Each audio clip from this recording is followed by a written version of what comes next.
말씀은요, 정말 찾기 쉬운 말씀인데, 창세기 1장 1절, 그리고 나머지 절들은 그때그때마다 살펴보거든요. 창세기 1장 1절을 먼저 읽는 시간, 함께 읽는 시간 갖도록 하겠습니다. 같이 읽어볼까요? 시작. 태초에 하나님이 천지를 창조하시니라. 예. 이제 드디어 지난주에 마태복음이 끝났습니다. 그래서 그 마태복음이 끝난 기념으로 내일 SBT 보는 거예요. 그래서 셀레브레이션 하는 의미가 있고, 이 마태복음이 28장이나 되는데, 또 그 내용들 찬찬히 또 살펴보면서, 특별히 저는 마태복음 할 때, 그 설교 본문들이 있거든요. 예수님이 취미하신 그 상상소원이라든지 굉장히 중요한 내용들이 많아서 그 내용들을 잘 전할 수 있었던 것 같아요. 여러분들도 또 이런저런 PDF나 뭐 제가 막 자료들을 줬잖아요. 그래서 마태복음 나중에 공부할 때도 굉장히 도움이 되지 않을까 싶어요. 이제부터는 원래는 출애굽기를 들어가야 되는데 출애굽기 바로 들어가기에는 우리 중간에서 또 새로 오신 분들도 있고 또 함께 이렇게 이 내용들을 충분히 출애굽기 이전에 창세기 내용을 익숙하지 않은 분들이 좀 있는 것 같아서 또 창세기 한 지가 꽤 됐더라고요. 2020년 됐습니다. 그래서 기억이 가물가물할 것 같기도 하고 해서 이 창세기의 내용을 한 4주에 걸쳐서 오늘부터 해서 4주에 걸쳐서 10월 달 내내 창세기 내용을 좀 정리하면서 왜 이 창세기 내용을 정리하면은 창세기를 이해해야 모두 이해할 수 있어요. 그 다음에 이어지는 출애굽기도 이해할 수 있기 때문에 이렇게 오늘 좀 창세기를 좀 다뤄보려고 합니다. 그래서 아마 창세기를 상세하게 내용을 다시 보지는 않고요. 그 중에서 중요한 인물들의 이야기, 꼭지들, 사건들, 이런 것이 어떤 의미를 가지는지를 좀 모아서 좀 정리하려고 합니다. 그래서 오늘은, 원시 역사라고 해서 창세기 1장부터 11장까지 그 내용을 좀 살펴보려고 합니다. 한 11장이나 살펴보면 큰일이다. 보통 2절 본문 중에도 제가 1시간 반 들려고 합니다. 근데 오히려 본문이 길어서 많은 다 얘기할 수 없기 때문에 정말 중요한 것만 꼽아서 얘기하려고 해요. 그래서 여러분들 성경 본문도 필요하면 그때그때 봐야 되고 또 여러분들 제가 얘기한 것들 중에서 이거 좀 새롭다 이런 것들 잘 적으시고 이런 거 배웠다 이게 좀 깨달음인데 이런 것들 잘 적으시면 따라오시면 좋겠습니다. 저는 이 1장부터 11장은요 11장밖에 성경 66권 중에서 11장밖에 안 되잖아요. 11장밖에 안 되지만 여기 담겨있는 시간은 제일 깁니다. 제일 길어요. 어쩌면 요한계시록까지 생각하면 그 영원의 시간을 담아내기 때문에 뭐 그렇게 얘기할 수는 없지만은 실제로 이 땅에 세상을 창조하시고 흘러온 시간 중에서는 제일 긴 시간을 담은 것이 1장부터 11장이에요. 왜요? 천지 창조서부터 이 바벨에 이르기까지 또 아브라함에 이르기까지 그 시간이 이만저만 긴 게 아니거든요. 이거를 어떤 분들은 인위적으로 6천년이다 이렇게 몇천 년이다 이렇게 시간을 정하는데요. 그건 좀 약간 너무 성경이 목적하는 걸 좀 오해한 거죠. 저는 좀 몇천 년밖에 안 됐다 이 정도는 좀 받아들였고 이 천지창조에서 그 첫날부터 일곱째 날까지 그 날의 개념이 이 문학적 단위지 시간적 개념은 아니거든요. 왜냐하면 우리가 흘러가는 시간이 다 뭐를 기준으로 재죠? 1월 성신, 해와 달과 별과 이런 것들을 이렇게 움직이는 이 주기를 통해서 시간을 재잖아요.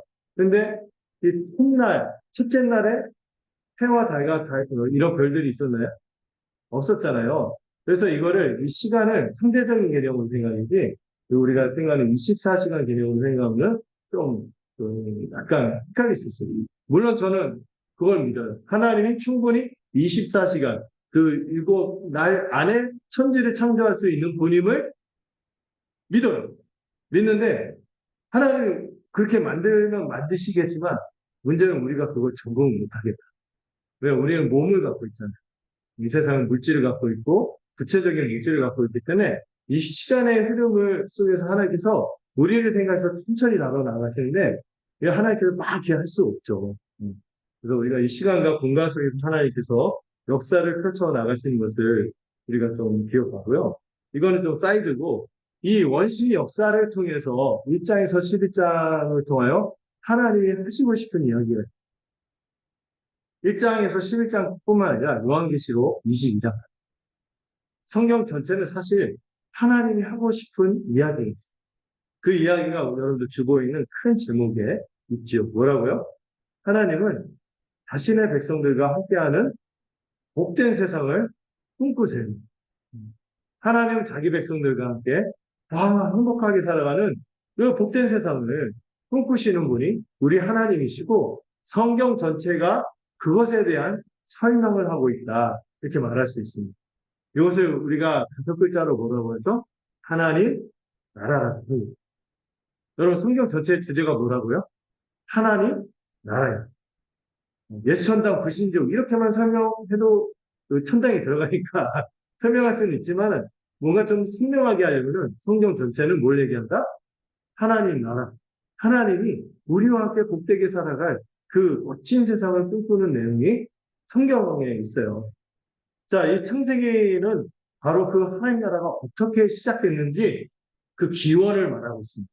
바둑두는 기원이 아니에요. 죄송해요. 이 기원이 뭐죠?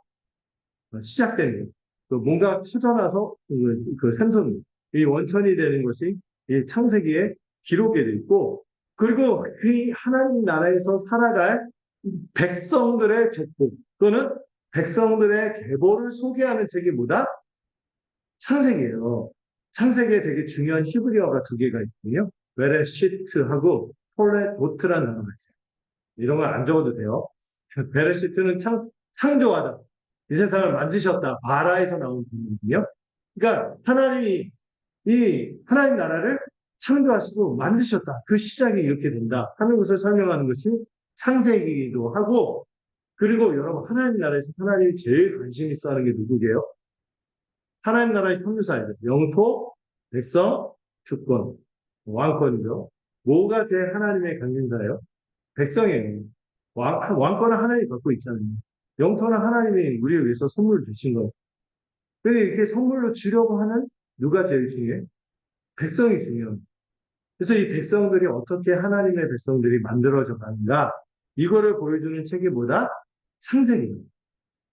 그래서 1장부터 11장까지는 원시 역사라고 해서 원래 인류가 하나님의 백성이 이런 식의 시작을 했는데 어쩌다 이 꼬라지가 되어서 우리가 이렇게 힘든가 이걸 설명하는 것이 11장까지고 12장부터 50장까지는 다음 주부터 이제 살펴볼 텐데 이 족장들의 이야기죠. 하나님의 그래서 그 중에서 다 망했는데 그 중에서 얼마를 좀 선택해서 좀 제대로 된 하나님의 백성, 하나님과 복된 세상을 누릴 백성으로 만들기 위해서 어떤 사람들을 선택하고 이렇게 이끌어가는지 보여주는 것이 창세기 12장부터 50장입니다. 시간으로는 비교가 안 되지만 굉장히 분량을 많이 듭니다. 1장, 11장이 시간은 엄청나게 길어요. 근데 11장은 처리하고요. 12장부터 50장까지는 누구에게 관심을 갖고 있는 거예요? 하나님의 백성에 대한 관심을 갖고 있는 거예요. 왜 창세기가 이렇게 쓰였는지 좀 생각할 필요가 있습니다. 여러분, 이 창세기를 쓴 대상이 누굴까요? 일단 누가 썼는지는 우리가 알죠? 창세기 누가 썼어요? 하나님이 썼죠. 하나님이 모세를 통하여 주신 거죠. 네, 근원적인 저자가 하나님이세요. 모세를 통하여 쓴 거죠. 네, 너는 알지만 한번 짚어보면요. 근데 이 모세가 누구를 대상으로 썼을까요? 여러분 이상한 나중에 좀 배웠다는 사람들이 이거는 나중에 창세기 모세오경 이런 것들도 어떤 것들은 뭐 바벨론 포로 때 그때 쓰여졌다 막 이렇게 아는 척하면서 얘기하는 분들인데 그렇게 이해하면 정신건강상 해로 그리고 우리의 믿음에 도움이 되지 않습니다. 이건 누가 썼다고요? 모세가 썼고요. 모세가 누구를 향하여? 백성들. 어떤 백성들? 그 아브라함의 자손이 이스라엘 백성들을 위해서 이 창세기를 쓴 거예요. 창세기만이 아니라 그 모세오경이죠. 다 썼는데 창세기가 누구를 위해서 썼는가 이거 생각하면서 읽으면은요 굉장히 은혜가 됩니다. 여러분 이 백성들 어떤 백성이에요? 출애굽한 백성입니다.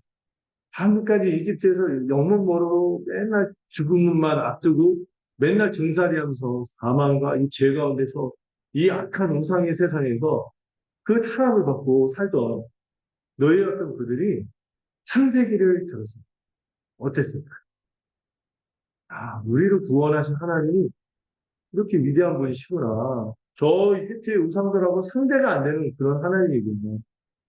온 세상을 창조하신 분이시고 우리를 백성 삼으셔서 저 가나안 땅을 주시겠다고 약속했는데 그냥 땅 하나 그냥 주는 게 아니라 하나님 나라를 복된 세상을 우리를 통하여 이루시려고 하는구나 하는 비전을 보게 되는 책이 어떤 책? 창세기입니다.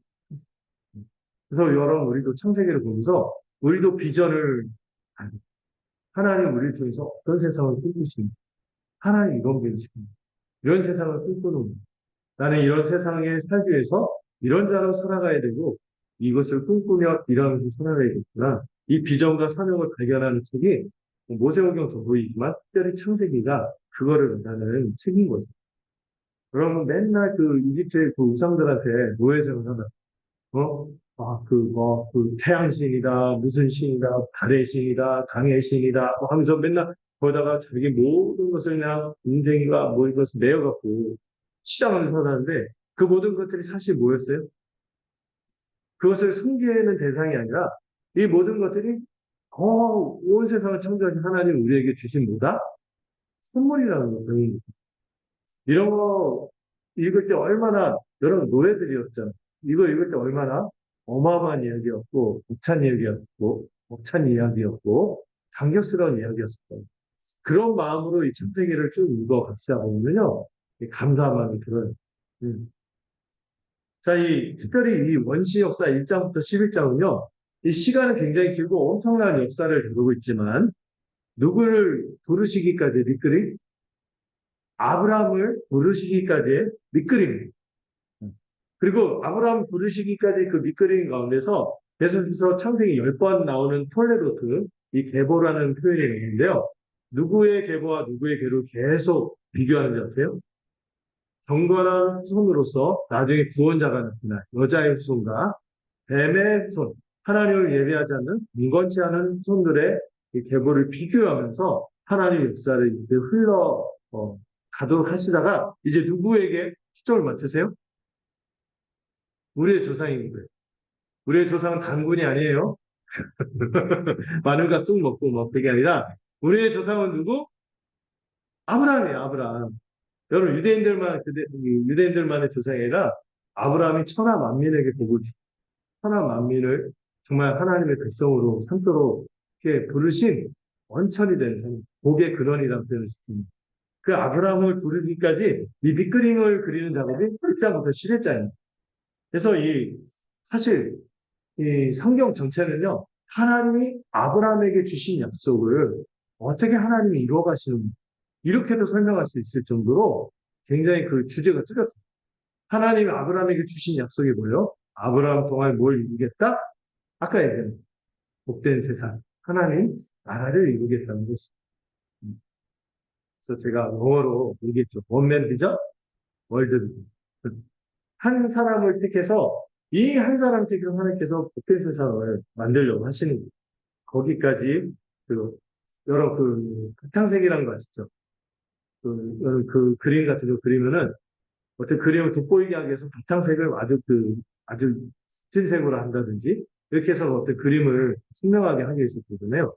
이 아브라함 이후로 하나님께서 어떻게 구원을 베푸는지 보여주기 위해서 어떻게 보면은 1장부터 11장은 좋은 얘기를 좀 처음엔 운이 좋았다가 점점 그림이 좀 어두워져. 근데 그 어두워질수록 하나님이 아브라함을 통해서 시작하신 그 구원의 약속이 찬란하게 빛나기 시작합니다. 자, 먼저 우리 1장 1절 읽었죠. 하나님께서 태초에 천지를 창조하셨습니다. 이거는요, 출애굽한 이스라엘 백성들한테 혁명적인 선언입니다. 저 많은 것들이 우리가 섬겨야 될 미지의 공포의 대상이 아니라 이 모든 것들이 하나님이 지으신 것에 불과하고 이 모든 것들이 하나님 우리에게 선물로 주시는 그런 것이다. 이렇게 받아들이는 게 얼마나 위대한 선언입니다. 이제는 우리가 종이 아니에요. 하나님의 백성이기도 하지만 나중에 더 얘기하겠지만 하나님의 선물을 받을 상속을 받을 자녀라는 거죠. 이게 얼마나 복된 얘기인지 모르겠어요. 그래서 첫 번째로 우리가 기억할 것은 하나님이 이 세상을 하나님 나라로 창조하셨는데 하나님이 일단 어떤 분인 걸 알아야겠죠. 첫 번째는 하나님 어떤 분이시고 하나님 어떤 분이세요? 온 세상의 창조주이죠. 온 세상의 창조주이신데요. 이 온 세상을 창조하셨다는 기록이 여러분 한 장만 기록하면 되는데 두 장에 걸쳐서 기록하고 있어요. 1장하고 2장에서 이 세상을 창조하는 그림을 각각 다르게 그려놓은 1장은 좀 더 모르죠? 크게 큰 그림을 그린다면 2장은 좀 포커스를 맞춰서 섬세하게 하나님이 이 세상을 어떻게 창조하셨는지 그리는 그리는 화법의 차이라고 할 수 있어요. 근데 여기 나오는 하나님의 이름도 1장과 2장의 이름이 다릅니다. 혹시 기억하시나요? 1장의 하나님은 어떤 하나님? 엘로힘 하나님. 이 엘로힘 하나님은 어떤 하나님이에요? 그냥 말씀하시면 세상이 없는 것이 있게 되는 전능하신 창조주. 1장에 나타난 하나님 어떤 하나님? 전능하신 말씀으로 창조하시는 분이시고 이 말씀으로 창조할 때 또 누가 이 세상 위에 창조하기 전에 누가 운행했어요? 하나님의 영, 성령이 말씀과 성령으로 이 세상을 창조하시고 다스리시는 분임을 1장에서 그려놓습니다. 2장은 하나님의 이름이 이 장에 나타난 이 하나님의 이름이 너무나 우리에게 귀한 이름 그리고 구약성경 전체를 좌우하는 이름이 여호와 하나님. 여호와라는 이름은요 뭐하고 관련된 이름이냐 하면은 언약과 관련된 이름입니다. 여러분 창조주 하나님 말씀으로 성령으로 이 세상을 창조하신 전능하신 하나님을 왠지 너무 위대해서 우리가 가까이 갈 수 없는 그런 분이잖아요. 그런데 여호와 하나님 어떠세요? 이 2장에서 나타나는 창조의 모습은요. 하나님이요. 사람을 만들 때 1장에서는 말씀으로 그냥 사람 딱 생겼는데 2장에서는 어때요? 코에다가 생기를 붓고 흙을 주물락 이렇게 서부작 하면서 정말 우리를 섬세한 애정을 기울여서 만드시는 그런 장면으로 그리고 있어요. 그 뭐예요? 저 멀리 계신 하나님이 아니라 우리 인생 가운데 찾아와서 관계 맺는 하나님. 그게 여호와 하나님이죠. 그래서 여호와라는 이름은 언약이 뭐예요? 하나님과 우리와 관계를 맺으셨다는 거예요. 언약을 맺고 또 이 세상을 우리에게 선물로 주신 에덴 동산이라는 더 특별한 공간을 우리에게 주셔서 이 에덴 뜻을 아시죠? 행복의 동산, 맛동산이 아니라 복동산. 이 행복의 동산으로 창설하시고 또 거기에 우리가 뭘 누리도록 하셨어요? 안식을 누리도록 하셨어요. 여러분 이 안식은 여러분들 쉰다 이렇게만 생각하면은 좀 부족해요. 뭐가 함께 있어야 된다 했어요? 누림. 여러분 쉬어도 쉬는 게 아닐 수 있어요. 제가 백수 생활을 해봐서 알지만 내가 쉬는 게 아니에요. 아우 너 불편하고 두렵고 염려하고 어떻게 먹고 살지 막 이런데 뭐가 쉬는 게 그게 잠도 못 자고 수면 부족 어리 빠지고 그런데 여러분 누리는 내일 누려보죠. SBT 가서 같이 하고 누리는데 뭐 절에 간다는 얘기도 있어요. 아예 거기서 이거 깔거 뭐 하나의 창조하신 거 아무것도 의미 없는 거 그냥 그러나 우리가 에티켓상 예우하면서 이렇게 하되 누리는 거죠. 즐기다 보세요. 얘는 참 일반 은총으로 착하게 살려고 이렇게 했는데 참 헛된 거 섬기는 거야. 불쌍하다. 그래도 참 나름 착하게 살기 기특하다. 이렇게 해서 이게 다니는 거죠. 어쨌든 이 하나님이 창조하신 이 세상을 안고 누리도록 하셨어요. 그 하나님 어떤 하나님? 여호와 하나님이시고요. 그 하나님은 이 세상을 우리에게 선물로 주실 뿐만 아니라 또 어떤 분이세요? 우리를 끝까지 포기하지 않고 구원하시는 하나님이 여호와 하나님입니다. 엘로힘 하나님과 여호와 하나님 다른 분인가요? 어떤 이상한 분들이 그런 얘기를 하거든요. 엘로힘 하나님 따로 있고 여호와 하나님 따로 있다는데 바보죠. 예수님도 별명이 뭐예요? 임마누엘이시고 그리스도이시고 다 같은 분인데 그분이 어떤 일을 하셨는가를 묵상하기 위해서 그 이름을 붙인 거죠. 엘로히 하나님은 포괄적이고 전능하신 하나님. 여호와 하나님은 언약의 하나님, 우리 가운데 찾아오셔서 관계 맺는 하나님이신 것을 기억하셔야겠습니다. 그런데요, 중요한 거는요, 하나님은 이 세상을 만드셨고, 만드셨기 때문에 창조자일 뿐만 아니라 창조주라고 하셨죠. 하나님은 이 하나님 나라의 뭐세요? 여러분, 하나님 나라는 안타깝게도 민주국가는 아니고 왕정국가예요. 누가 왕이에요? 하나님. 하나님이 왕으로서 우리를 백성으로 삼고 또 다른 의미로는 하나님이 우리의 아버지가 되시고 우리를 자녀 삼기로 하셔서 뭘 맺으신 거예요? 관계 맺기로 언약을 맺으신 거예요. 그래서 우리는 하나님 뭐로 모셔요? 왕으로 모시자 우리의 아버지로 모시는 것입니다. 그리고 그 하나님이 우리가 그분의 하나님이자 왕으로서 예배할 때, 또 그분의 뜻에 순종할 때 하나님이 우리에게 뭘 주세요? 안식을 주십니다. 그리고 그 안식이 얼마나 복된지 1장에도 나오지만 2장에서도 너무나 빛나게 나오는 거예요. 얼마나 하나님 꿈꾼 세상이 복된지 이렇게 그려지고 있습니다.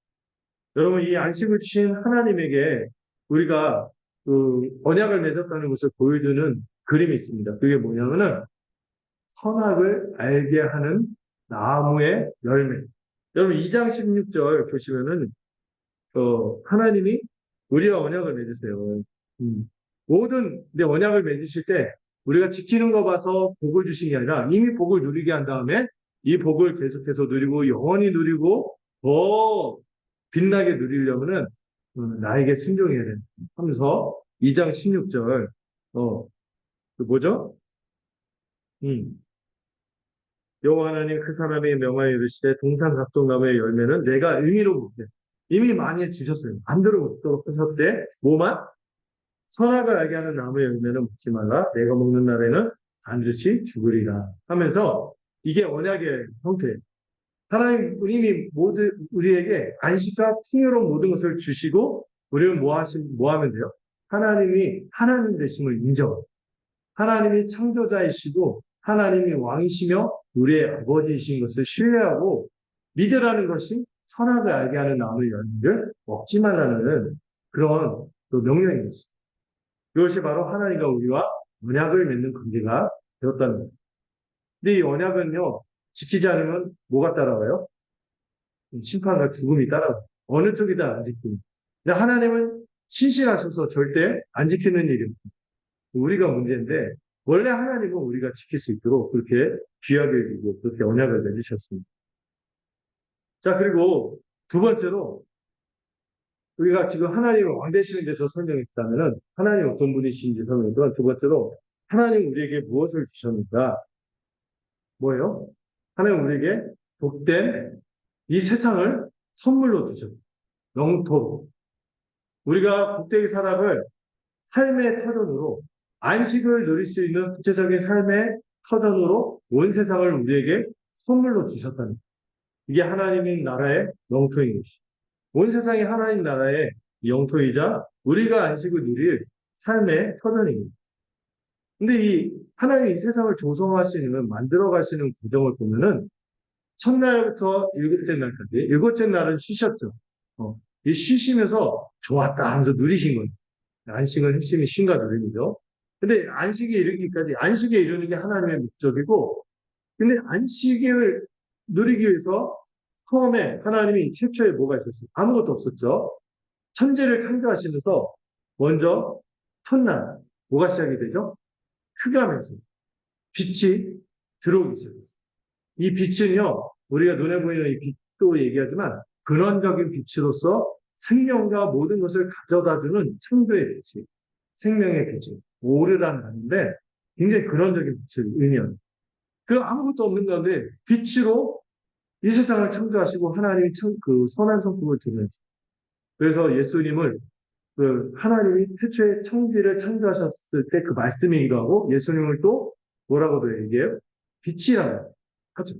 이 근원적인 빛으로 이 세상을 시작하시고 첫날부터 셋째 날까지 뭘 만드신 줄 아세요? 천지창조에서 네, 피곤했나 봐. 아니네. 네. 자, 첫날부터 셋째 날까지는 창조할 때 온 세상에 틀을 만드세요. 이거를 그런 표현을 쓰시죠. 혼돈에서 질서를 부여하시고 아무것도 자리가 잡혀 있지 않고 일단 하나님 꽉 만들었는데 이게 빅뱅인지 모르겠어요. 꽉 만들었는데 뭐 했는데 거기에 질서를 부여하기 시작하십니다.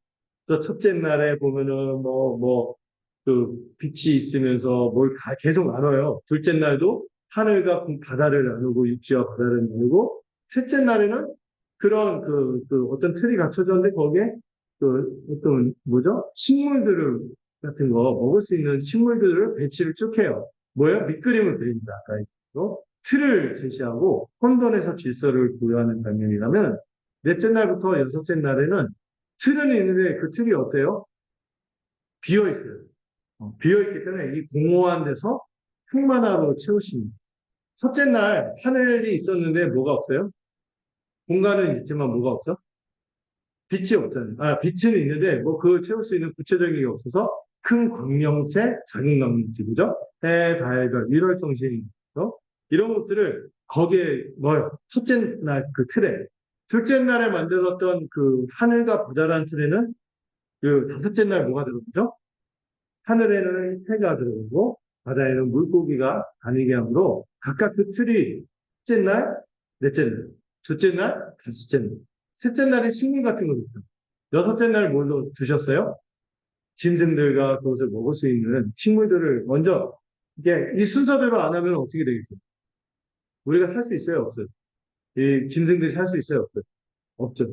근데 이거를 친밀하게 틀을 부여하시고 그다음에 그 틀에다가 내용을 집어넣는 식으로 하나님의 질서 있고 충만하게 조화롭게 창조하시는 장면을 보여주고 있습니다.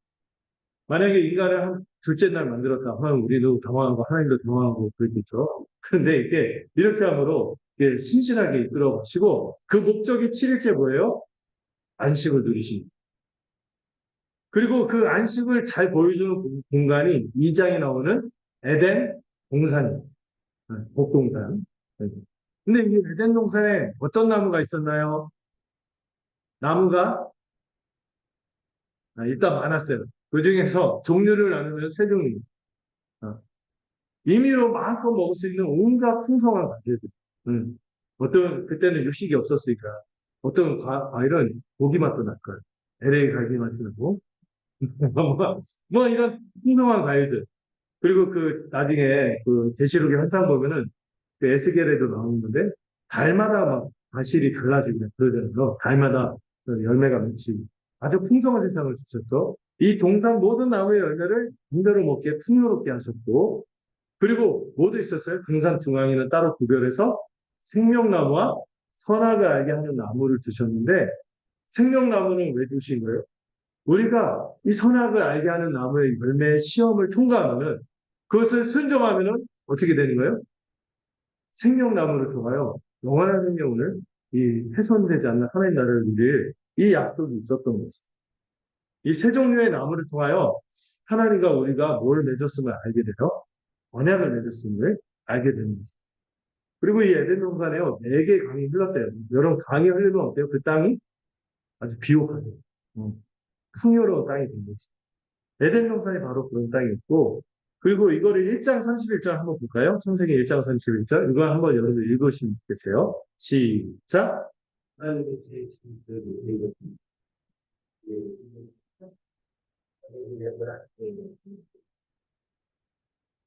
네.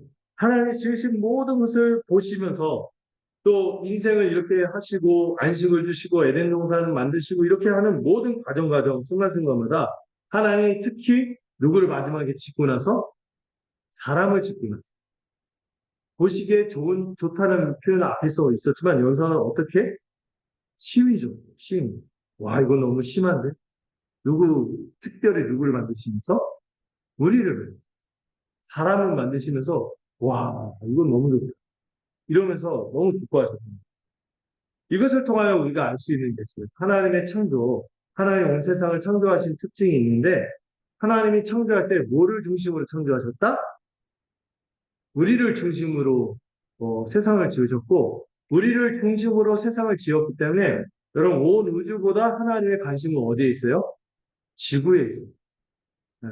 그래서 여러분들 나중에 종말 이해할 때도 또 지구를 떠나는 종말론 이해하지 못해요. 그렇죠? 휴거 이런 거 받아들이면서 하나님이 이 세상을, 이 지구를 어떤 형태로든 목성 크기로 뿌리든 어쨌든 이 지구, 세상을 더 새롭게 하시고 온전한 지구 중심의 창조요, 사람 중심의 창조.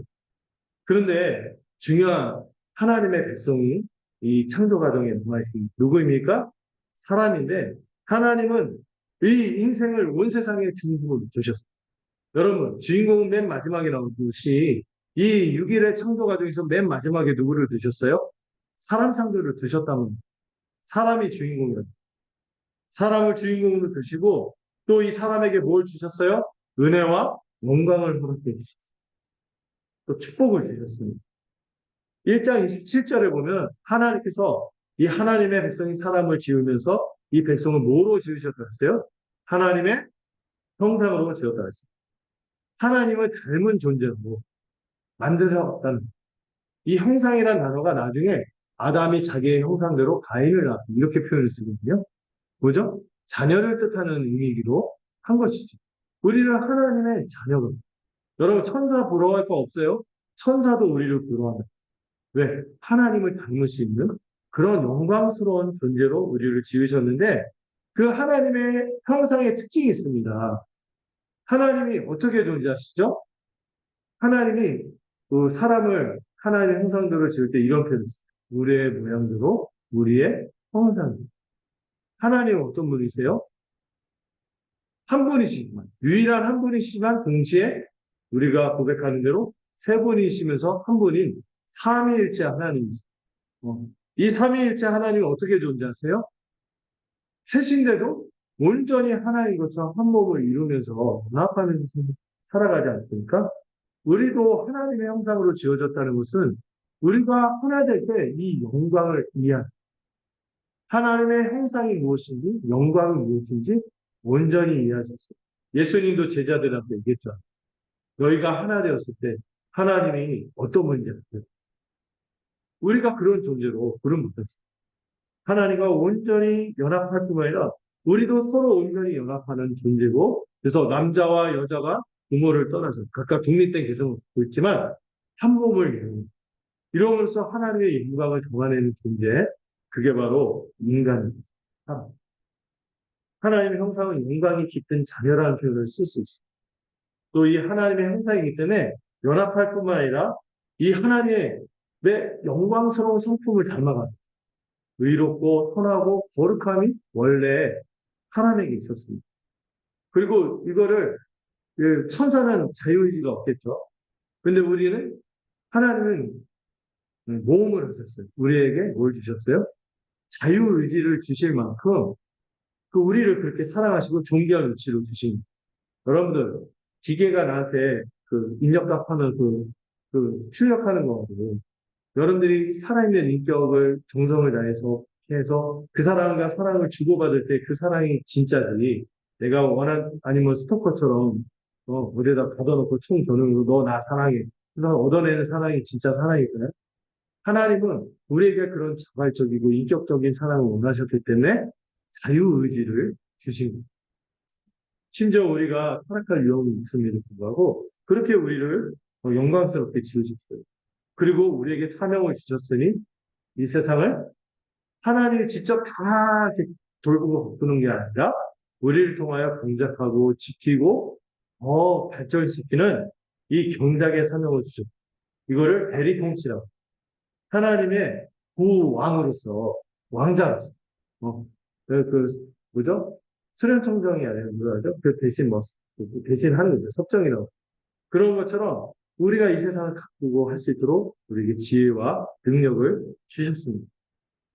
근데 사실 우리가 하나님의 형상이기도 하지만 우리가 하나님의 백성이기도 하지만 영광스러운 존재이기도 하지만 우리가 본질은 뭐예요? 피조물인 것도 기억하셔야 돼요. 그래서 이 장에 보면 인간이 아담이 원래 뭐였다? 흙이었죠. 흙이지만 그 흙이 이 하나님의 형상으로서 영광스러우려면은 그 코에 뭐가 들어가죠? 하나님의 생기가 들어가야 되고 하나님의 생명이 될 수 있는 것입니다. 하나님과 교제할 수 있는 영광스러운 존재가 우리 같은 인생이요. 하나님 없으면 뭐예요? 아무것도 아니라는 사실을 우리가 또한 기억해야 됩니다.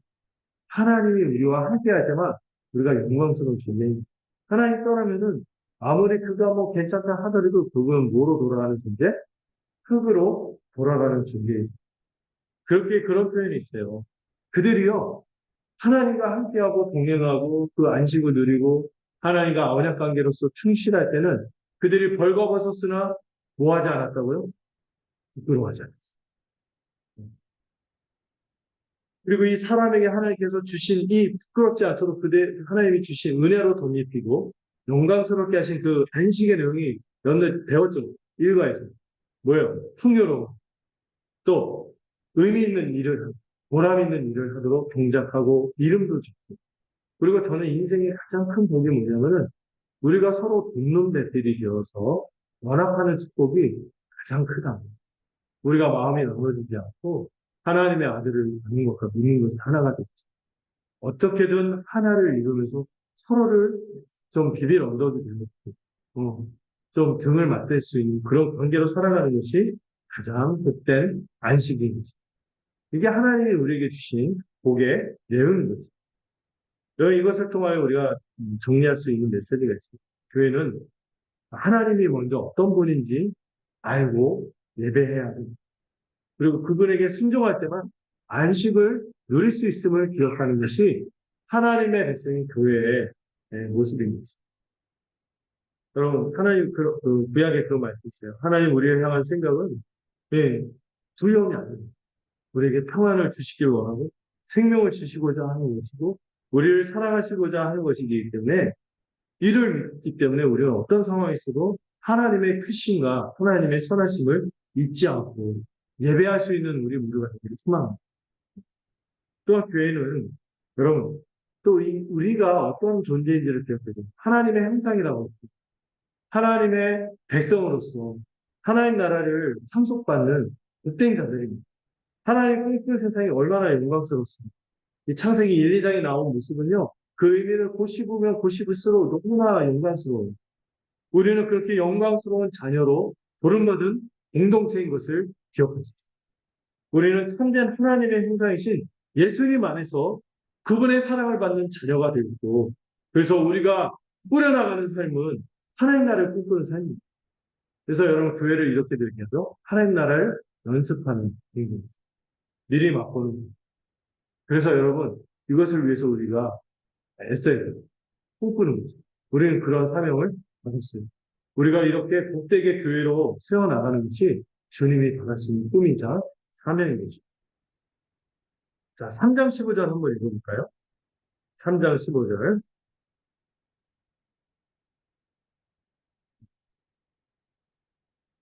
3장 15절 읽고 그 다음 내용도 좀 살펴보려고 합니다. 같이 읽어보죠. 시작.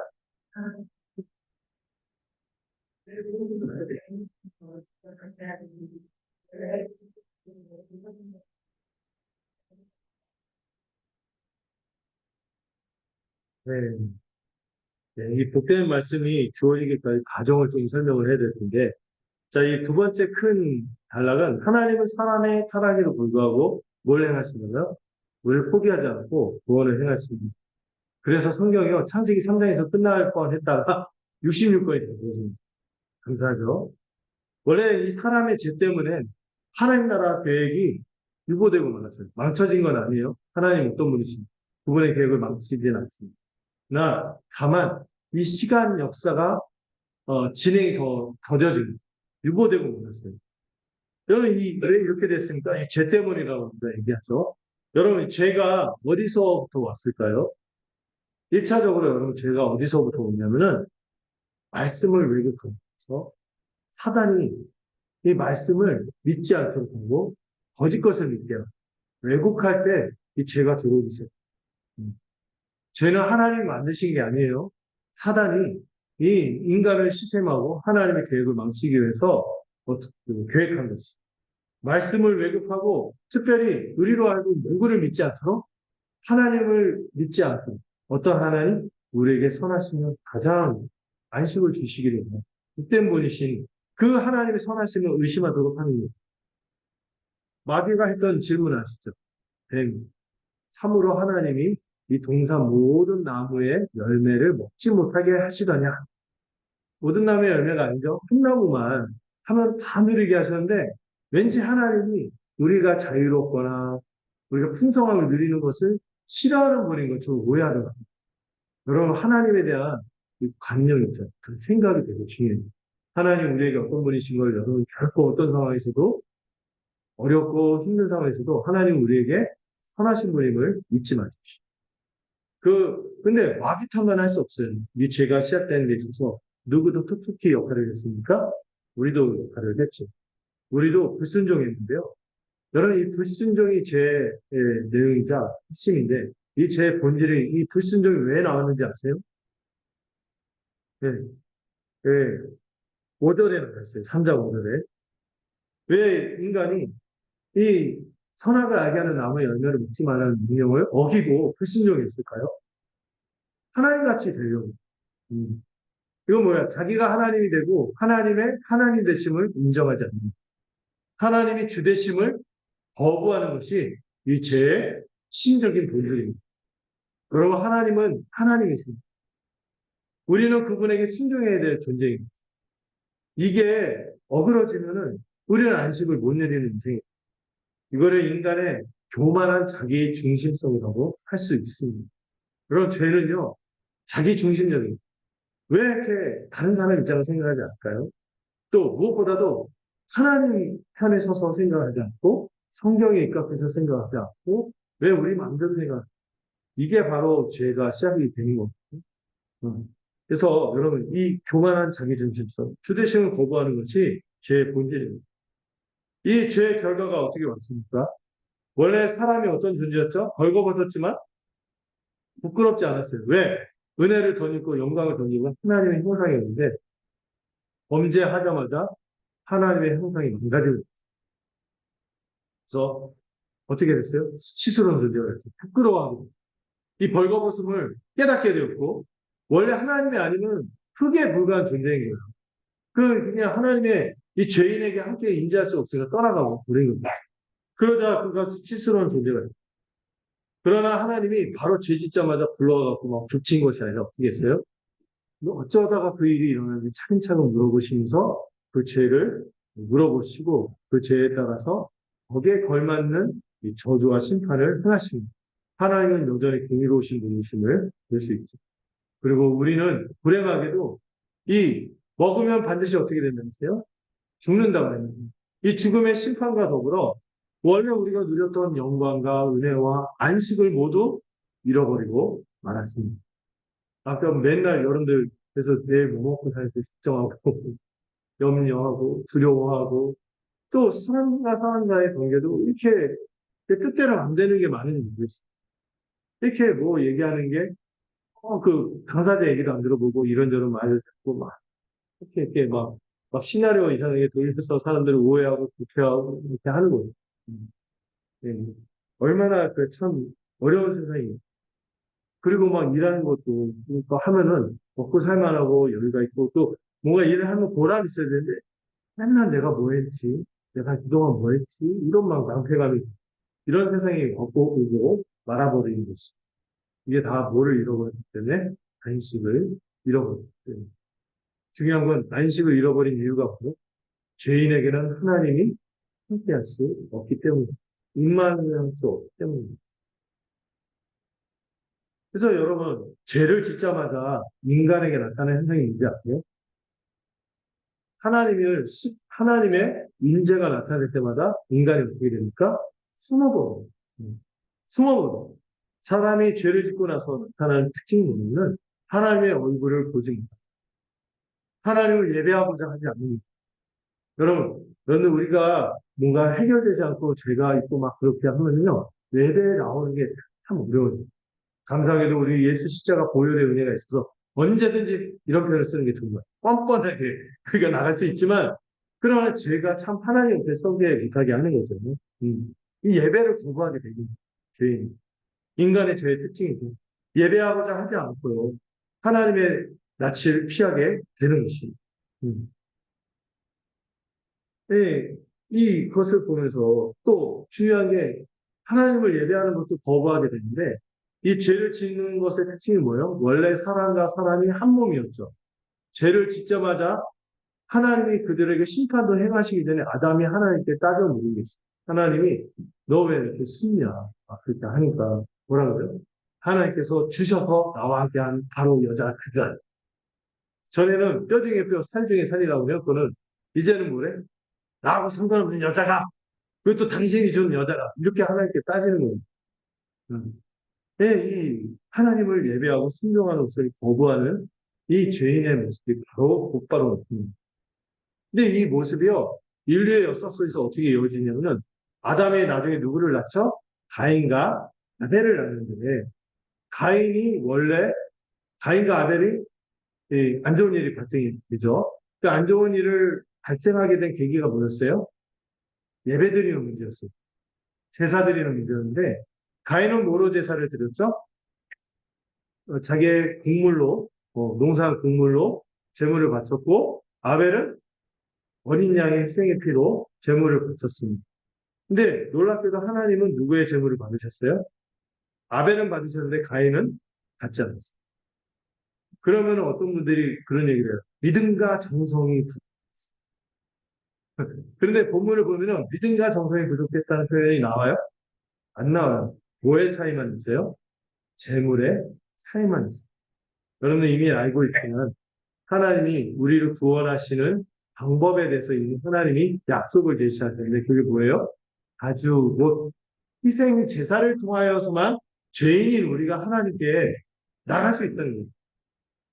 누군가 대신 죽는 본인이 죽든지 누가 죽지 않으면 하나님께 나갈 수 없을 만큼 우리의 죄가 하나님의 거룩하심 앞에서 그렇다는 것이죠. 근데 가인은 그걸 인정했어요? 안 했어요? 안 한 거예요. 아니, 나 나름의 열심히 하고, 내가 뭐 죄인, 하지만 내가 좀 나는 열심히 하고 하면은 하나님께 나아갈 수 있고, 하나님 주시는 안식도 내가 좀 누릴 수 있는 거 아니야? 하면서 자기 나름대로의 인간의 방식으로 예배 방법을 정하고 하나님께 나갔기 때문에 그래서 거절당한 거예요. 여러분, 우리가 예배드리는 문제도요, 오직 누구로만 우리가 예배드릴 수 있습니까? 희생제사의 가장 절정이신 예수 그리스도 십자가 보혈을 의지할 때만 하나님께 나아갈 수 있는 거예요. 근데 가인은 그것을 처음부터 거절한 그런 죄인, 예배를 온전한 예배, 사람의 예배를 추구한 인물로서 하나님께 거절당합니다. 자기 열심과 자기 노력으로 하나님께 나아가고 안식을 얻으려고 했기 때문에 가인이 거절됐고 이거에 이제 가인이 그 섭섭이가 됐죠. 섭섭이가 시기와 질투와 미움, 증오로 바뀌어서 나중에 인류 최초로 살인을 저지르는 그런 부분으로 발전되게 되죠. 여러분, 아담은 과일 하나 따먹었을 거예요. 이 과일 하나 따먹은 정도가 아니죠. 하나님께 반역한 건데, 저는 아담이요, 충격을 받았을 거예요. 최초로 죽음이 된 거예요. 그 전에 다 오래 살잖아요. 아담은 900세 이상 살잖아요. 근데 그렇게 살다가 갑자기 누가 죽는 거고, 그것도 가장 사랑하는 자녀. 또 누구에서 또 다른 사랑하는 자녀에 의해서 죽는 거고. 이 죄의 결과가 얼마나 처참한지 보게 된 거죠. 첫 살인이 벌어졌습니다. 이것도 참 예배 문제 벌어집니다. 그리고 나서 이 가인은 어떤 계보를 이루게 됩니까? 뱀의 후손. 경건치 않고 예배를 거절하는 그런 계보로서 살아가죠. 가인이 아벨 쳐 죽이고 나서 잘 살았나요? 네. 하나님이 그가 생명을 보존돼도 표를 주시긴 했지만 그의 인생은 어때요? 예배를 거절하기에 유리하고 방황하는 인생이고 안식이 없는 인생의 표본으로 살아가는 가인만 그런가요? 가인이 나중에 자녀를 낳고 뭐 에녹이라는 성을 쌓고 거기다 라멕이라는 자녀를 낳아요. 후손 중에 이 라멕을 낳는데 이 라멕 때 또 죄가 발전을 하는데 라멕이 어떤 일을 벌이는지 아세요? 전에는요 결혼이 뭐요? 일부일처 한 몸, 뼈 중에 뼈, 살 중에 살면서 알콩달콩 이렇게 살았는데 라멕 때 일부 다처제를 시작. 자기의 이기적인 욕심으로 한 몸 됨을 거절하고 자기의 음욕과 자기의 그 탐욕으로 여러 여자를 거느린 그런 그 가정 하나님 가장 소중하게 허락하신 제도가 가정이거든요. 이걸 깨버리는 첫 인생이 라멕이 등장하는 거예요. 그리고 라멕이 그런 깨어진 가정 가운데서 자녀를 셋을 낳는데 아들이 셋이 그 나아마라는 딸도 있네. 이거 별로 중요하지 않고 야발, 유발, 두발간 세 발이 이제 손발이라고 야발, 유발, 두발간이라는 형제가 있는데 야발은 그, 그 목축업과 농경을 통하여 그 당시 막 그 수렵 생활이나 이런 것으로 안정된 부를 추구하는 인물의 표상으로 나오고 유발은 그 수금과 투소, 그래서 그 예술을 통하여 뭔가 문화를 발전시키는 인물로 나온 거예요. 두발가인이라는 아들이 있는데 이 아들은 기구 같은 걸 만들어서 뭔가 문명, 기계 문명, 물질 문명을 발전시키는 모습으로. 근데 이 문명이 하나님이 있는 문명이에요. 하나님 없는 문명. 하나님 없는 타락한 문명을 이루어서 그 문명의 가장 발전된 형태가 라멕이 길에서 누구랑 시비를 붙었는데 그 젊은 애를 쳐 죽이고 나서 노래를 부릅니다. 살해 노래. 가인 건드리면 7배 다치지.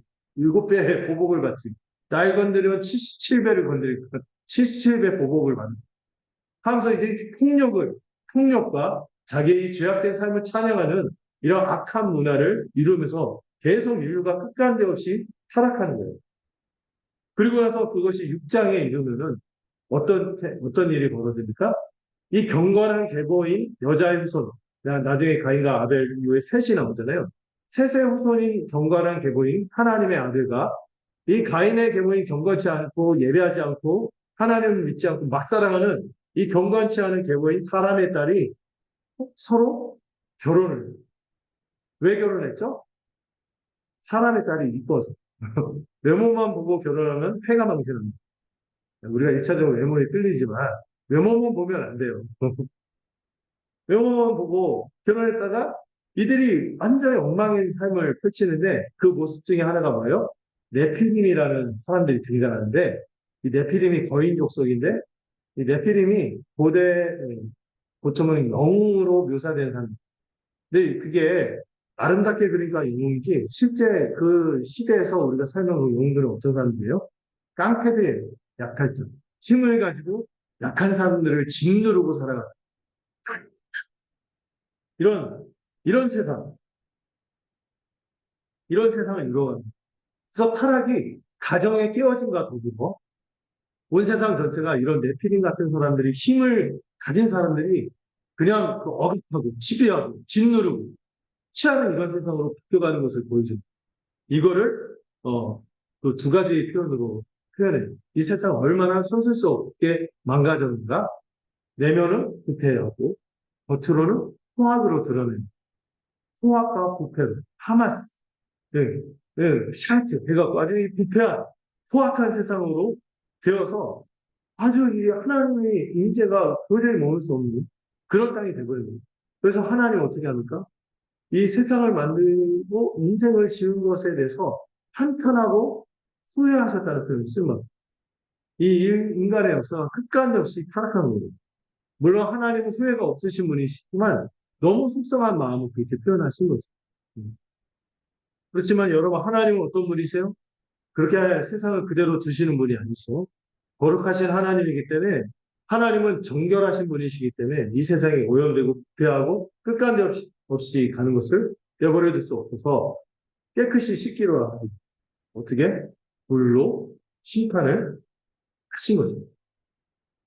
이렇게 볼 때, 이 창세기 앞에 내용들이 굉장히 어두워요. 인류의 모습이 정말 소망이 없고 너무 어둡다. 이렇게 생각하는데, 이런 와중에 하나님께서 세 번째로 구원의 약속을 지키시기 위해 구원의 계보를 계속 이어가요. 누구의 계보? 여자의 계보. 이어가시는데, 여러분, 원래 아담이 3장에서 범죄할 때 인류 역사 끝내버릴 수 있어요. 그런데 뭘 약속하시죠? 아까 읽었던 창세기 3장 15절. 이걸 뭐라고 하죠? 원시 복음. 여자의 후손이 뱀의 후손을 무찌르고 승리한다. 그 여자의 후손이 누구예요? 결국엔 예수 그리스도로 오시겠죠. 구원자가 나타나시고 하나님께서 어떻게든 이 구원의 계보를 이어가셔서 구원을 이루실 거야 하는 약속을 주셨고 이거를 그 약속으로 주어지는 것이 뭐예요? 화활한 생명이 있어요. 화활한 이름처럼 생명의 약속을 주시고 이걸 어떤 방식으로 이루신다? 가죽옷으로 이루신다.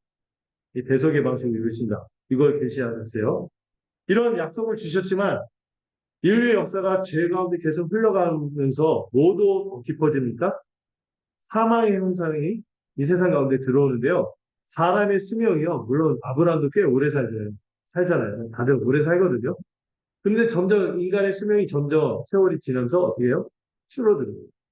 그렇게 줄어들어요. 음. 근데 인간의 수명이 줄어드는 가운데서도 세상에 하나님의 구원을, 결국에 우리를 구원하시겠구나 하는 소망을 주는 인물이 있으니 5장에 반짝 나타나는 인물이 있어요. 에녹. 에녹 아십니까? 에녹?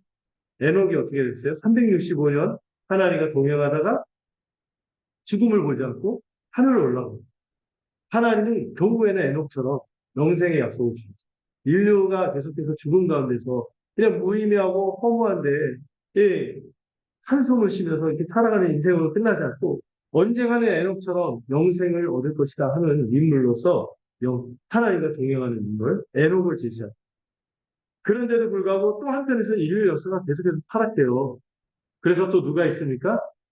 하나님이 이 의미심장한 인물을 또 이 인생에 보내시는데 누구냐면은 여러분 인류 역사에서 가장 오래 산 사람 무드셀라 몇 년? 969 969세. 근데 사실 이 무드셀라가 태어날 때 하나님이 뭘 먼저 선언하셨어요? 무드셀라라는 이름이 심판을 뜻하는 이름입니다. 하나님께서 심판하실 거다 하고 미리 경고하신 거예요. 이 부패와 포악으로 가득한 세상을 하나님 심판할 거다 선언하면서 무드셀라를 태어나게 했는데 무드셀라가 태어나고 나서도 몇 년을 참았어요? 거의 1000년 참으신 1000년. 여러분 하나님이 이렇게 오래 참으시고 끈질긴 분이기 때문에 우리가 이렇게 살아가는 거예요. 하나님 1000년을 참으신 1000년. 1000년을 심판을 경고하면서 계속해서 오래 참으셨어요. 그리고 무드셀라의 아들인 라멕을 통하여 또 이 라멕이 노아를 앞에 라멕하고 이 라멕은 다른 라멕이에요. 똑같은 이름인데 라멕이 여기서는 좋은 사람이죠. 노아를 낳는데 노아의 이름이 뭐예요? 위안을 얻었어요. 하나님 심판에 이 경고를 통해 이 세상을 쓸어버릴 계획을 갖고 있지만 그러나 결코 인생을 포기하지 않고 위로를 주실 것입니다. 노아를 통하여 그 이름을 주셨고요. 그리고 이 노아가 나중에 방주를 통하여 구원을 받잖아요. 노아가 잘나서? 아니에요. 노아가 하나님께 순종하는 모습을 보였지만은 그가 그럴 수 있었던 것도 그 뒤에 나올 때 있어요. 노아는 하나님께 뭘 입었다? 은혜를 입었어. 그래갖고 이렇게 구원의 계보가 이어지게 됩니다. 이 구원을 이어가는 하나님의 구체적인 계획이 노아를 통하여 뭐를 만드는 것으로? 방주를 만드는 것으로 하나님이 이 세상을 그대로 보존하시면서 어떻게든 하나님 나라를 이루시겠다는 하나님의 의지를 밝히신 것이죠. 방주 제작을 통하여 이 홍수가 임했을 때 이 죄악된 모두가 심판을 받았지만 그 중에서 몇 명의 사람들과 이 많은 피조물들이 구원을 받고 그리고 구원을 받고 나서 그들이 목격한 게 있어요. 하늘에 뭐가 있었죠? 음, 뭐가 있었죠? 예. 제 그 교회 앞에 그 되게 멋있는 무지개 뜬 사진이 있거든요. 아주 공유하게요. 이 무지개를 보여주셨어요. 이 무지개가 뭐냐면은 하나님 언약을 지키게 돼요. 이 무지개가 영어로 레인보우죠. 보우가 화살이에요. 비의 화살. 뭐예요? 이 화살이 있는 모양이 어디를 향했어? 하늘을 향해서 있죠. 내가 이 세상을 보존하지 않으면 자기 저주의 행식이 여기 포함합니다. 내가 이 세상을 보존해. 끝까지 이들을 이렇게 또 동일하게 죄악 가운데 놔둬서 심판당하도록 하지 않고 반드시 구원할 거야. 이걸 무지개로 보여주신 거예요. 그러면서 살인을 금지시키고 절대 살인하는 그리고 허용한 게 있어요. 이제부터는 먹을 게 너무 없잖아요. 그러니까 육식을 하도록 허용을 합니다. 왜냐하면 어떻게든 인생이 살아가도록 해서 생명을 보존하도록 해서 계보를 이어가도록 할 수 있습니다. 그리고 노아가 구원받은 것이 그가 결코 죄가 없어서가 아님을 알 수 있는 게 홍수 심판이 끝나고 나서 노아가 제일 먼저 한 일이 있어요. 뭔지 아세요? 번제를 드려요. 대속의 제사를 드려요. 노아 자체도 은혜를 입은 자요 의롭다고 하지만 그도 뭐가 필요한 사람? 이 대속의 은혜가 필요한 사람임을 여기서 보여주신 것이죠. 그러면서 여러분 처음에 아담의 자손 중에서 가인, 아벨, 가우됐고 셋의 계보가 경건한 계보를 이루옵니다. 이렇게 쭉 흘러가다가 노아의 홍수 때 다 망했죠. 근데 노아의 자녀 중에서도 함이 좀 이상한 뻘짓을 하잖아요. 그런데 그 중에서도 또 생의 장막을 통하여 하나님께서 구원을 베푸겠다 이런 예언을 하세요. 셈의 후손을 통하여 구원을 이루겠다. 그리고 이 셈을 통하여 노아의 후손들, 셈, 함, 야벳 이 세 족속들이 70개 족속을 이룹니다. 노아를 통하여 다시 인류가 확정하도록 하신 것이죠. 그렇게 인류가 쭉 이어가다가 이제 누구로 모아져요? 좀 이따 이제 살펴볼 11장, 27절에 아브라함 이전에 데라의 후에는 이러하여 데라의 톨레도, 데라의 계보, 하나님의 백성의 계보가 이제 시작이 되는 것이죠. 그리고 아브라함으로 모아집니다. 이렇게 해서 전체 밑그림 어디로 이어져요? 아브라함에게 이어지고 있는 걸 알 수 있습니다. 여러분 이 단락에서 교회 주는 메시지는요. 제로 말미암아 온 세상과 각 사람의 인생이 다 무가졌지만 하나님은 결코 이를 내버려 두시는 분이 우리를 구원을 위해 약속하실 뿐만 아니라 이를 끊임없이 역사 속에서 이루어 가시는 분이 우리 하나님이십니다. 특별히 여자의 후손을 예비하기 위해 경건한 자손들을 이어가셨고 에녹이라는 영생의 희망 기억나시죠? 또 노아의 방주, 무지개 이 모든 것을 통하여 하나님이 결코 하나님 나라를 포기하지 않고 보존하시려고 하는 그분의 의지를 드러내셨습니다. 교회는 이 생명의 약속으로 궁극적인 약속인 예수 그리스도의 복음을 의지하고 소망하는 존재입니다. 자, 마지막 27절부터 30절, 11장 여러분들 한번 읽어주시겠습니까? 11장 27절부터 30절 읽어보도록 하겠습니다. 시작!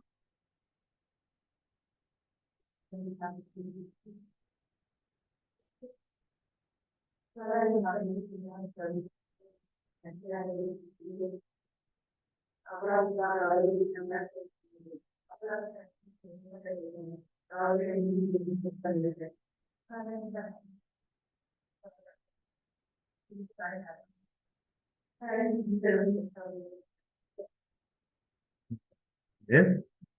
자, 하나님이 이 마지막 단락에서 이 전에 이르기까지 이 단락의 제목을 이제 희망 없는 인생을 통해서 하나님이 반드시 꿈을 이루시는 장면이 이게 여기 나타나게 되는데요.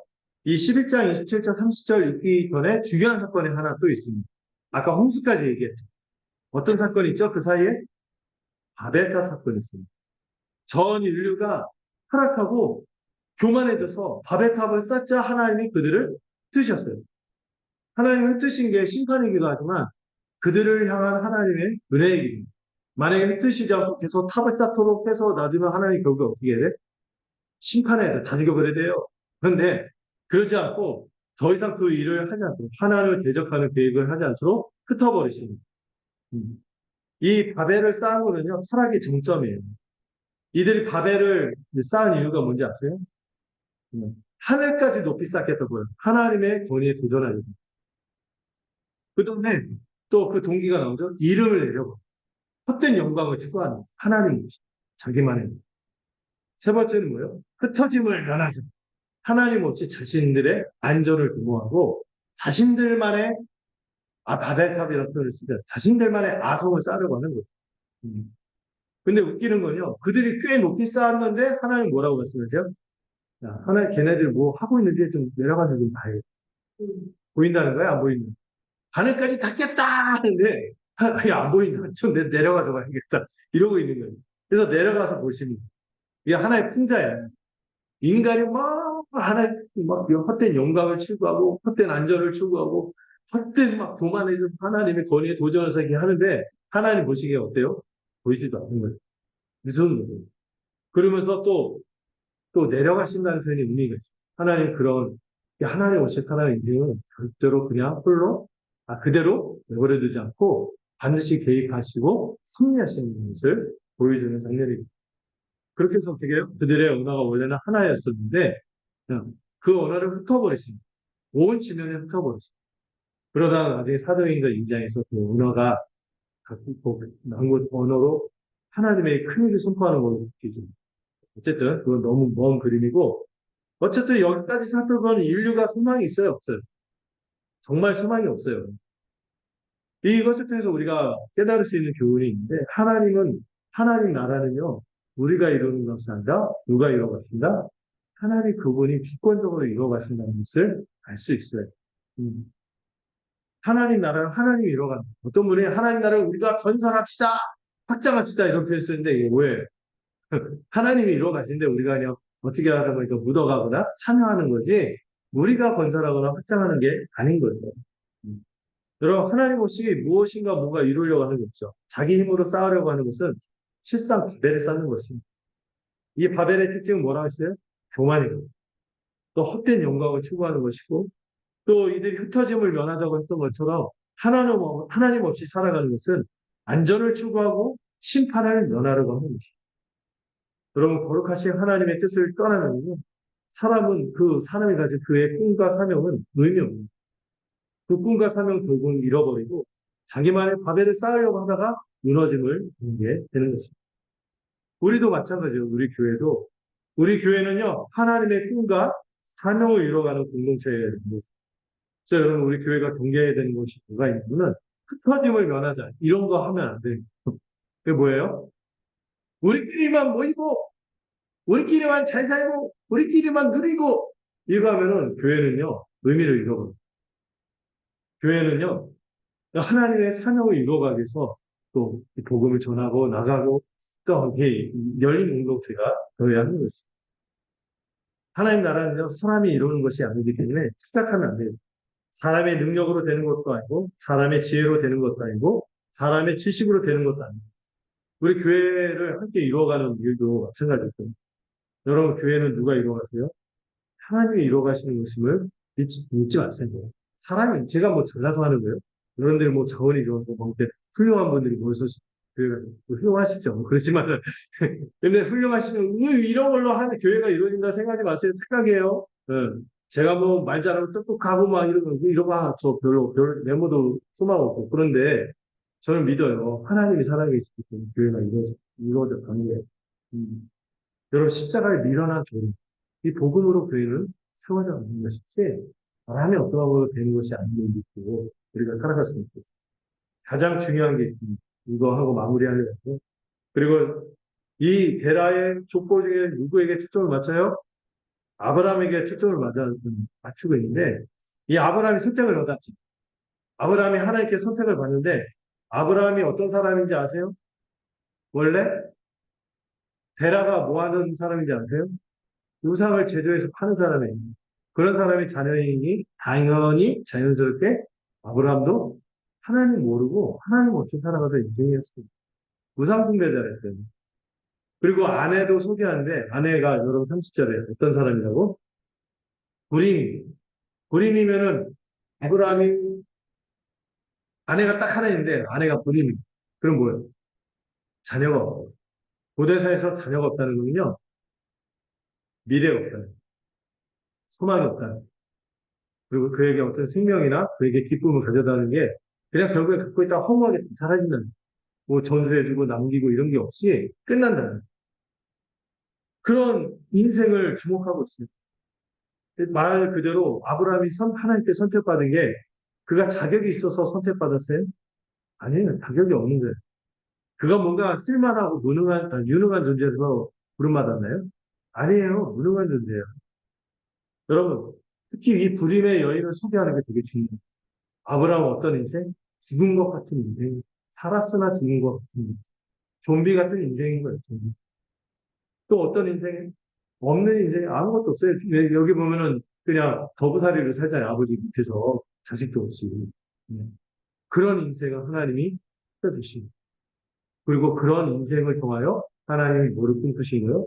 자기 백성을 이루시고 복된 세상을 이루기로 결정하신 것입니다. 그래서 로마서 4장에 그런 표현이 있죠. 하나님은 없는 것을 있는 것으로 부르시고 죽은 자를 살리시는 하나님이십니다. 우리도 그런 하나님을 믿는 거예요. 그래서 우리도 아브라함의 자손입니다. 우리도 그러한 하나님의 부르심을 입은 하나님의 백성, 교회인 것이죠. 교회는 자격이 없고 무능한 죄인입니다. 그러나 은혜를 입었기에 하나님께 예배하는 것이죠. 하나님께 예배하는 교회는 이 하나님의 꿈과 사명을 함께 공유하는 공동체입니다. 여러분, 이 창세기 2장 11장의 내용을 통하여 하나님 어떤 세상을 원하시는지, 또 우리를 어떤 존재로 부르시기를 원하는지를 돌아보기를 합니다. 하나님의 꿈을 위해서 자기 아들까지 내어주셨고, 그 아들을 통해서 모두 이루셨습니다. 하나님 우리 같은 인생을 통해 교회를 이루고, 지금도 하나님 나라를 미리 연습하고 누리길 원하십니다. 우리도 이렇게 이것을 함께 꿈꾸며 전쟁하는 공동체가 됐으면 좋겠어요. 비록 이 땅에서 우리가 교회로 살다 보면요, 완전하게 다 누리지 못하는 것들이 있어요. 아쉬운 것들도 많고 그렇지만 완성될 그날이죠. 그날을 바라보면서 울며 씨를 뿌리는 우리 모두가 되기를 간절히 소망합니다. 기도하겠습니다.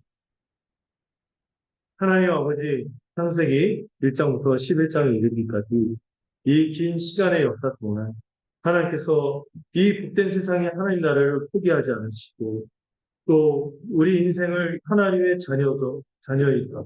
하나님의 영광스러운 형상으로 지으시고 우리가 그런 존재로 살아갈 것을 꿈꾸며 함께 더불어 하시는 것을 꿈꾸며 끈질기게 구원의 역사를 이루어 가신 것을 이 본문들을 통해서 살펴봅니다. 우리가 그 혜택을 입은 교회로서 이 자리에 나와 있음을 기억하고 복된 안식을 꿈꾸고 함께 꿈꾸며 사명을 이루는 공동체가 되도록 이끌어 주시옵소서. 모든 것을 주님께 부탁하고 수고하셨던 이름으로 기도드렸습니다.